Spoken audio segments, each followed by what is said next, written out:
সচিন পরবর্তী সময়ে বিসিসিআইকে যে বিশ্ব দরবারে মাথা উঁচু করে রাখতে দিয়েছেন সে হচ্ছে বিরাট। ভারতের হয়ে আন্তর্জাতিক ক্রিকেটে যা অর্জন করেছেন তার জন্য ইতিমধ্যেই সেরাদের কাতারে পৌঁছেছেন। আর ক্যারিয়ার শেষ করতেও খুব বেশি দিন বাকি নেই। তবে যে একটা আক্ষেপ রয়ে যাবে তা হলো আইপিএলে ট্রফি উঁচু করে ধরা, যেমনটা মেসির ক্ষেত্রে বলা হতো ফুটবলে। Argentina, champions of the world! তবে বিরাটের বিশ্বকাপ ট্রফি নিয়ে আক্ষেপ না থাকলেও ভক্তদের জন্য হলেও এই হাতে একটা আইপিএল ট্রফি চাই। স্বীকৃত টি-20তে ক্রিকেটে কোনো একটি দলের হয়ে সর্বোচ্চ রানের রেকর্ড অনেক আগে থেকেই কোহলির। এক্ষেত্রে এবার বিশ্বের প্রথম ক্রিকেটার হিসেবে তিনি স্পর্শ করলেন ৯,০০০ রানের মাইলফলকটি ছুঁতে আইপিএলে মঙ্গলবার ২৭ মে লখনৌ সুপার জায়ান্টের বিপক্ষে কোহলির প্রয়োজন ছিল ২৪ রান।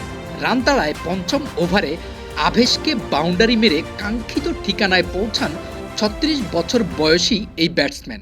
১০-৪-এ ৩০ বলে ৫৪ রান করে আউট হয়ে যান তিনি। টি-20 ক্রিকেটে রয়্যাল চ্যালেঞ্জার্স বেঙ্গালুরুর হয়ে ২৭১ ইনিংসে কোহলির রান এখন ৯,০৩০, গড় ৩৯.৬০ আর স্ট্রাইক রেট ১৩৩.৬৯। ৮টি সেঞ্চুরির পাশে 50 আছে ৬৫টি। এই তালিকায় কোহলির ধারে কাছেও নেই আর কেউ। মুম্বাই ইন্ডিয়ান্সের হয়ে ২৩০ ইনিংসে ৬,০৬০ রান করে দুয়ে আছেন ভারতীয় ব্যাটসম্যান রোহিত শর্মা।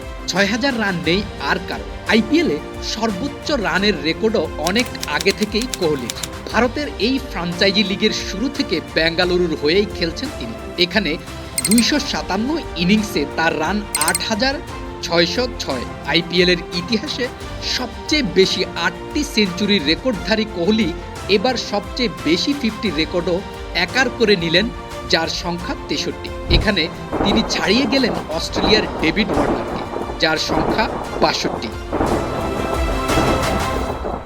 চলতি আসরে ১৩ ইনিংসে ৮টি 50-তে কোহলির রান এখন ৬০২। প্রথম ক্রিকেটার হিসেবে আইপিএলের ভিন্ন ৫ আসরে ৬০০ বা এর বেশি রানের কীর্তি গড়লেন তিনি। ৪ আসরে আছে লোকেশ রাহুলের, 3টি আসরে ক্রিস গেইল ও ওয়ার্নারের। এবারের আসরে রান তাড়ায় ৬ ইনিংসের ৫টিতেই কোহলি স্পর্শ করেছেন ৫০। এক্ষেত্রে একমাত্র যেটিতে 50 করতে পারেননি সেই ইনিংসটিও ৪৩ রানের। আইপিএলের শুরু থেকে একই দলে খেললেও ছুঁয়ে দেখা হয়নি শিরোপা, তাই একটা শিরোপার আক্ষেপ বেঙ্গালুরুর সারা জীবনের বলা চলে। কিন্তু কিং কোহলিরও মাথার মুকুট হতে পারে এই একটি শিরোপা। বিশ্বব্যাপী ফ্র্যাঞ্চাইজি ক্রিকেটে অনেক দেশই নাম লিখিয়েছে, তবে আইপিএল ক্রিকেট লিগকে যেই পর্যায়ে নিয়ে গেছে তা যে কোনো ক্রিকেট লিগের জন্যই ঈর্ষণীয়। আইপিএল ২০২৫ আসরে বেঙ্গালুরুর সামনে সুযোগ তৈরি হয়েছে। আগামীকাল বাংলাদেশ সময় রাত ৮টায় প্রথম কোয়ালিফায়ারে খেলতে নামবে পাঞ্জাব কিংসের সাথে। এই বাধা টপকাতে পারলেই ফাইনাল।